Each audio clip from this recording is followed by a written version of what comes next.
l'agriculture, c'est quelque chose qui m'a intéressé, que j'ai vraiment aimé. Quand j'étais très petit, à 5 heures, mon papa dort, c'est moi qui le réveille, que vraiment, il faut qu'on aille au champ. J'ai été motivée par ma soeur. Je voyais comment elle cultivait ses champs.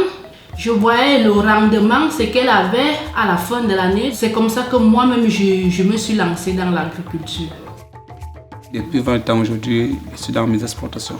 Les raisons d'abandonner l'enseignement, c'était surtout que le salaire n'était pas régulièrement payé, alors que l'agriculture était rentable.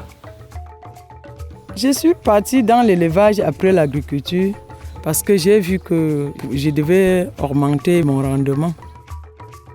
En 1991, c'était la crise, nous avons été compressés. J'ai pris mon contrat, je suis rentré, il n'y avait plus rien à faire, il n'y avait plus d'emploi. Et là, je me suis dit que pourquoi ne pas mettre avec des personnes, essayer de voir si nous pouvons gagner la vie derrière la pisciculture.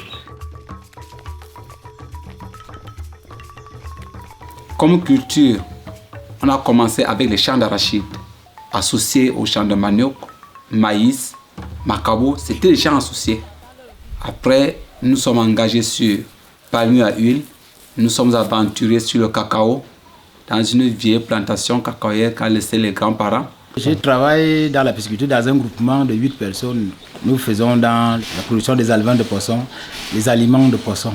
Nous faisons le maïs pour la consommation de la famille, en plus c'est pour les bêtes. Le poivron, c'est seulement à titre commercial, parce qu'on ne peut pas manger ça pour dormir. L'agriculture est très dynamique pour nous, même l'élevage. Et lorsqu'on associe les deux, on a beaucoup d'avantages.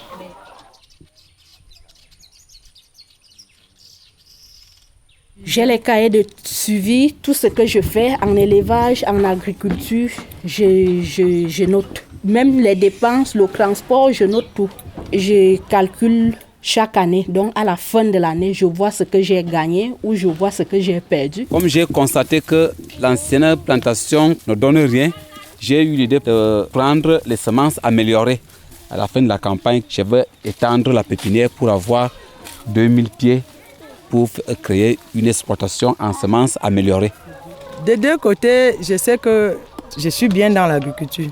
Je suis en train de lancer un poulailler de 2000 sujets. J'ai fait ma gestion moi-même. J'ai fait mes projets moi-même. Donc c'est ça qui me réconforte. Nous sommes tous les deux les chefs d'entreprise. Puisque quand je n'étais pas là, c'est elle qui supervisait les activités. Quand ces gens venaient prendre les alevins, il n'y avait pas de bons résultats. Et s'il n'y avait pas de bons résultats, ils n'allaient pas revenir prendre les alevins. Donc il fallait trouver une solution à leur problème pour qu'ils reviennent chaque fois. C'est comme ça que nous sommes partis de l'alvinage à l'aliment.